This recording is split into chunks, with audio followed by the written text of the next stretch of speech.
limitless. The ability to break free. To experience golf in ways you never thought possible. Taking your game to levels once only dreamed of. Welcome to the next generation of golf. This is EA Sports Rory McIlroy PGA Tour. Hello again, everyone. This is Rich Lerner here to walk you through some lessons.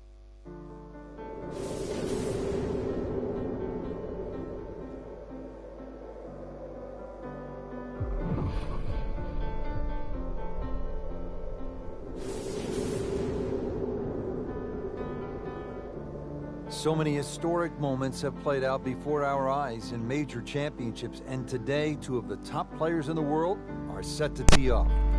Rory McIlroy holding a one-shot lead over Martin Kaymer in the final round of the U.S. Open Championship at Chambers Bay. Going into, the final round of any golf tournament with a chance to win, especially a major championship, it's a huge buzz.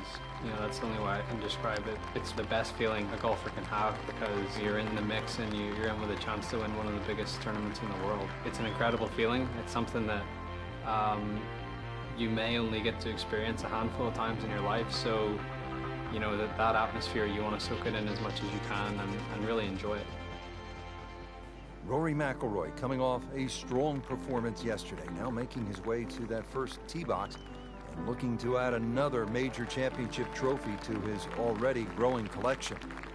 And Rich, there's no doubt both golfers will be nervous until they get that very first tee shot under their belt. The first tee shot is probably the most difficult because you've been thinking about that shot since the night before.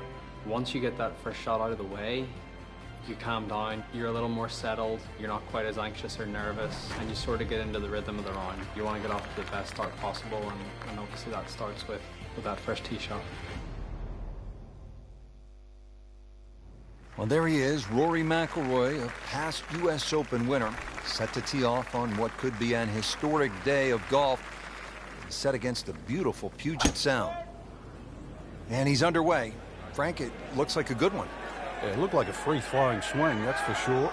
It certainly betrayed the nervous feeling that we thought he might be feeling on the first tee. And a huge tee shot. Well, you've been there, Frank. Nerves are good on the first tee, even for great players. If you can control them. Perfect lie here, Frank. What's Rory got? Well, I expect something just slightly right of the flag. You want to avoid the hill and the bunkers on the right. And there's a little bit of a gut or a chasm just over that left side of the green. So left, not a good option. About 145 yards away.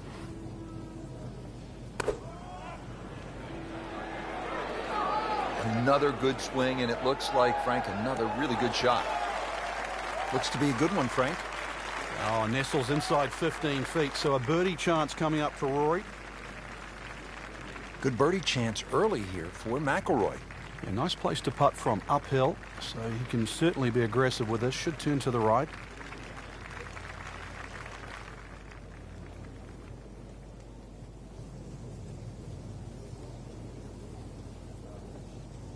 He can really get red hot with a putter. Let's see what McIlroy does.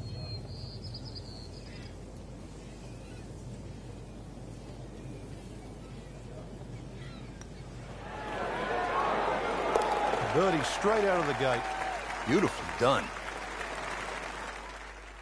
I think making putts early in a round is very important. It sets the tone for the day and it gives you some positive momentum early. You see the ball go into the hole and it gives you confidence. You face a downhill putt at a US Open with greens that are as tricky as that. It just makes it even more difficult. I feel like you always face important putts no matter when it is, but obviously they're that much more important when it's the final round of a major.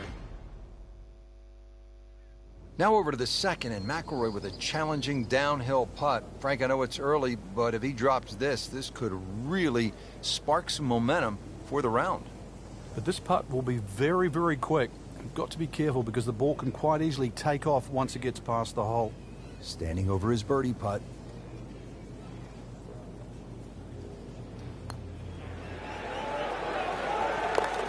Down on the bottom of the barrel. Good start for Rory McIlroy. Back-to-back birdies. So second shot here at the fourth, and this one sets up pretty well for McIlroy, doesn't it, Frank? It's an easy one for him to work out. A little bit uphill, perhaps a club. And with 165 yards, playing closer to 170, 175, still a birdie opportunity.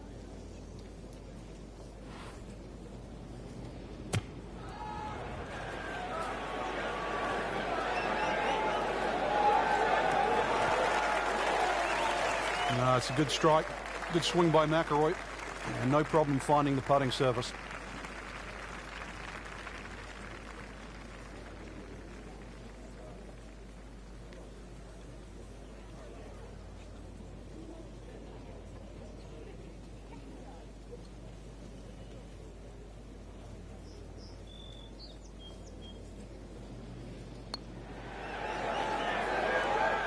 That was a good-looking putt, just not falling right now.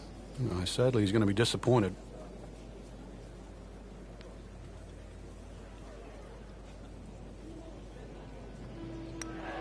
Par for McIlroy, but you're just waiting for that moment when he hits that accelerator and pulls away. There's some times when there might be a wait on a tee box, or you've played your shot and you're waiting on your playing partners to hit their shots, and you just look around and you realize where you are, because you don't really, you don't appreciate it that much whenever you're playing, and that's not what you're thinking about. You're thinking about trying to win a golf tournament and not really taking in the beauty of your surroundings. Rory set to tee off here on the long par 3 ninth hole, appropriately named Olympus for its high perch above the course. Really a stunning view. It's right now about club selection, whether to hit one or two clubs less than what the yardage is showing right now. We're at least 100 feet above here. And you're going to want to sit up on the left side of that green. Have to avoid that menacing bunker on the right. It should be pretty good right there, on the safe side.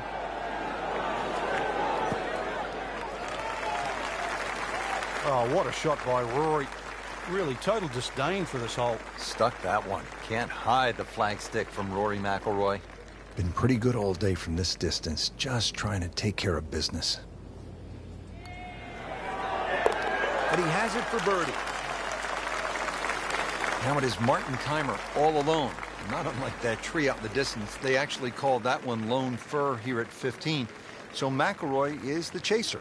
And not only is he chasing, Rich, he has to get this up and down. Very difficult flop shot. This is a high-risk shot.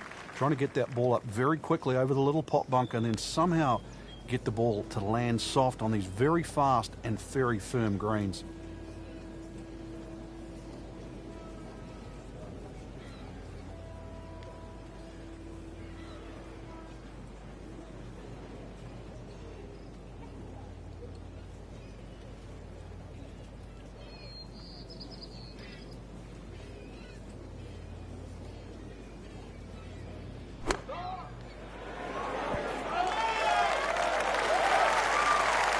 And he's made the green. Rich, you get that feeling if there's going to be a moment. I think that moment is now. Trying to clean this up, make his par. And he has it. A good putt redeems all. Final few holes to play, especially of a major championship like the US Open. It's what you've worked so hard for. It's what you've put all those hours of practice in for, and this is your moment. This is your moment to see what you've got against the best players in the world and test yourself at the ultimate level. There's obviously a lot of pressure. You don't want to let an opportunity like this pass you by. You don't want to let it slip. So to stay really focused, really concentrated, try to take one shot at a time, try and put the result out of your mind, control what you can control. But saying that, it is difficult with so many things going on around you, whether it be the crowd or it could be the person that you're going up against. There's so many things that you can't control, but the things that you can control, that's what you have to concentrate on, and that's what you have to try and do to the best of your ability. And if you can do that, that's what gives you the best chance to try and win a huge tournament like the US Open. You couldn't ask for much more than what we have right here. Two former U.S. Open champions, 17th hole, tied for the lead, Martin Kaymer and Rory McIlroy. And Rich, it's easy to remember these types of situations, and it's as much about mental toughness as anything right now. The 17th hole is named Derailed, and I'm sure it's a great test for both men's mental toughness.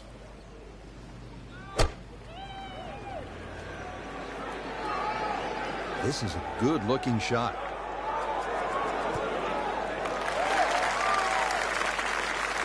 Well, that's how you play the game right there. You knock it on the green and give yourself a good look at birdie. Well, both tied. McIlroy will have the first attempt.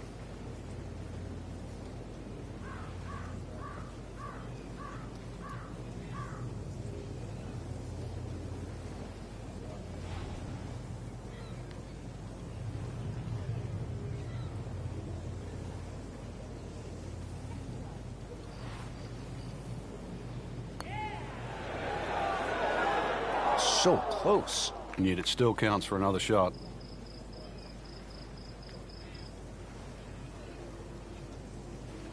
Standing over this putt, concentrating on the read. Has his par.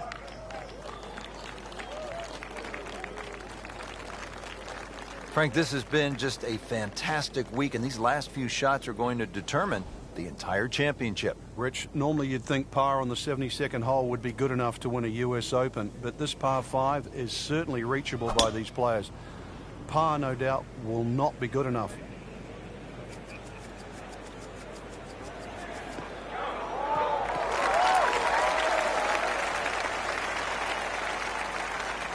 What a great drive on the final hole.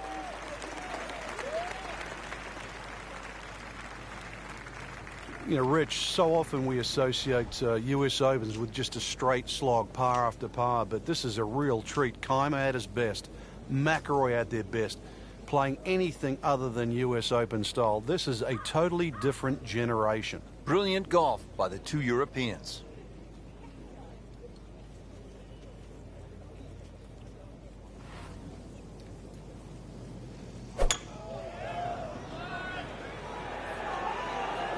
Whoop, this is taken off on a weird line.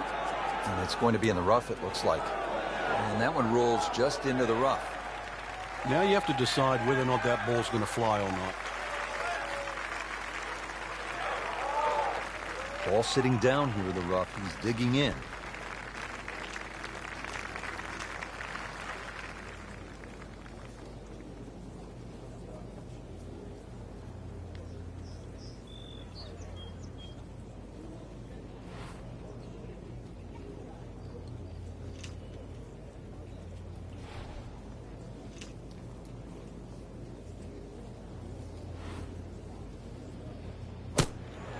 Oh, no, look out, Frank. I think he flushed that one. Oh, this is going, gone.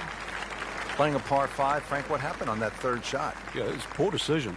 But, well, hopefully he can eradicate that from the memory banks and really knuckle down on this. Do not want to drop a shot or make 6 here.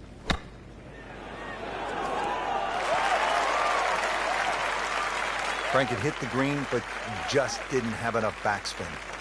But, you wonder what he's thinking on that.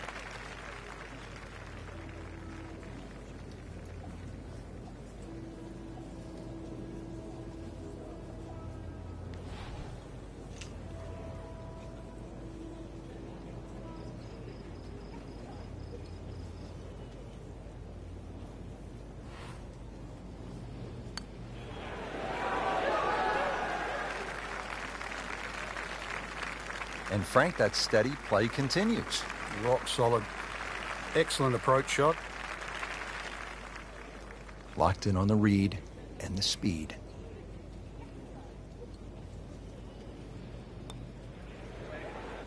Wow, that hurt. It did. Shot gone forever.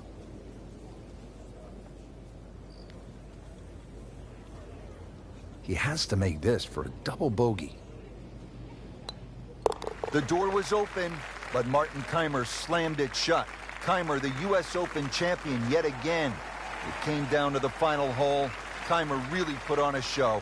This will forever be remembered as one of the best finishes in major championship history. Lose a lead or you lose a major, or it doesn't quite work out the way you had hoped. At that moment in time, there's obviously a lot of disappointment, but I think that passes and you use that as motivation for the next one, and that's the only way you can view it. You can't feel sorry for yourself, or you can't get down about it, because what's happened's happened. The past is the past, and you move on. But you use it as motivation not to let it happen again. My toughest loss was the 2011 Masters, when I had a 4-shot lead going into the final round, and completely blew up on the back nine. It was a very tough moment for me. It was very disappointing, but I used that as motivation to say to myself, that's not going to happen again. That's not the player I am. That's not the player I want to be.